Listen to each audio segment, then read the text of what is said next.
So we see that the money is not there. The money is not in the ground forces. The money is not in the Air Force. Where is the money? It's here. Etch it in your minds. The budget goes into missiles and nuclear technologies. Nuclear technologies and missiles. Now all the excuses in the world can be said. Everything is for peaceful purpose, but this is a connection. This is a combination. The big budgets are going to nuclear technology and missile technology. So now I'm going to be more explicit about that. I'm not going to describe every missile here, but just show you the rate of development. In 1988, they just had a Scud B and a Scud C. That's everything they had. 10 years later, they had the first operational Shahab 3, which they bought from North Korea, Nodong. In 2004, they upgraded it to something which we don't see even in North Korea. They call it now the Kader 1. Those names are not important. I took the slide from somewhere else. The satellite launcher, which is based on that, and then a new missile, which I'll talk quite a lot about, which I think is a breakthrough, the Sagil. And in the wings, still veiled, occulted, is another missile, we call it the BM-25, the America, they call it the Musudun, very mysterious missile, a conversion of an old Soviet SSN-6, but not just a conversion, re-engineering and upgrading, as far as we understand from the open literature. So let's look at their technological achievements. They are now capable of taking unguided rocket like the Zalzal. This is an unguided rocket Zalzal that the Hezbollah also has, and turning it into a guided rocket. This is the guidance section. This is very inaccurate system. Has a range of about 200 kilometers, but I suspect that from 200 kilometers they'll have difficulties finding Tel Aviv. But with this addition of the corrected trajectory section, they are capable of giving you some semblance of accuracy, and this is an original Iranian project. We don't see it anywhere else. It means that this Gordy connection between Iranian and North Korean technology is not that tight anymore, and in my opinion, and I'll go into the show to prove that point, that the pupils are now the teachers. That the Iranians have reached a level of proficiency which disconnected them from North Korea, and in some cases they are more advanced than North Koreans. The satellite launcher, the Iranian satellite launcher, to my opinion, is more advanced than the North Korean satellite launcher, and we see with the missiles that the Iranians now are going to deploy a missile which is nothing like the North Korean have. North Korean would like to have it, but they don't. So the connection may be now the other way around, and I told my Japanese friends to start watching Iran not as a market for North Korean merchandise, but as a recipient of perhaps Iranian technologies. That means whatever in Iran should interest them as a possible threat in East Asia too. I think this is an important point to keep in mind. They started with ballistic missiles and upgraded them to satellite launcher. Now,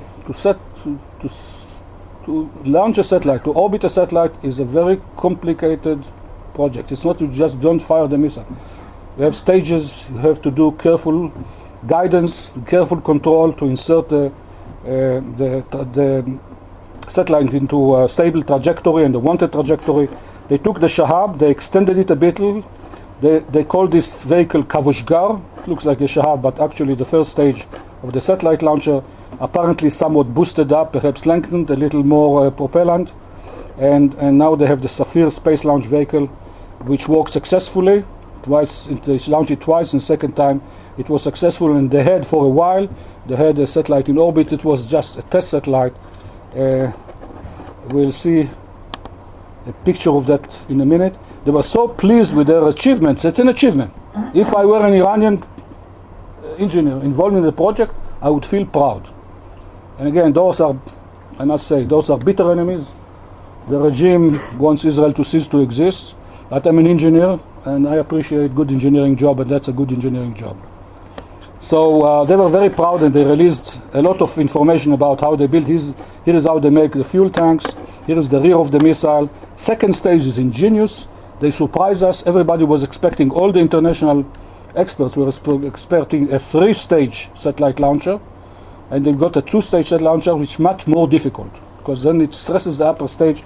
They built a very elegant upper stage, incomparable to anything we know. It's not Russian, it's not North Korean, We don't know a system like that anywhere else. This second stage. So it's a missile with a takeoff weight of 21.5 tons. I just give you for comparison the first generation of US solid propellant. The Polaris A1 was 14.5 and the Minuteman 1 was 33. So you see here a missile, multi-stage missile, not too far from first generation of US missile. When in the States I gave the presentation and said that the Sagil is more or less comparable in technology to the Minuteman 1, Americans usually, their hair stand on end. I cannot say a thing like that. And I remind them that Minuteman 1 was a very advanced missile in 1960. That was 50 years ago.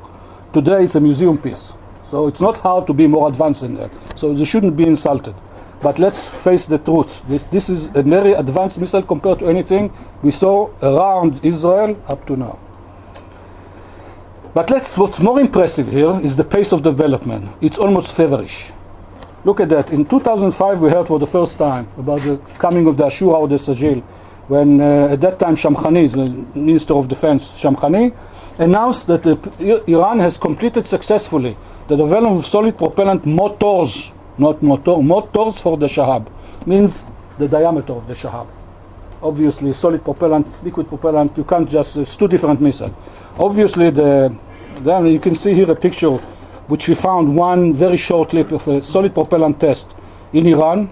They are so proud and they're releasing, sometimes I think the security forgets to screen things out.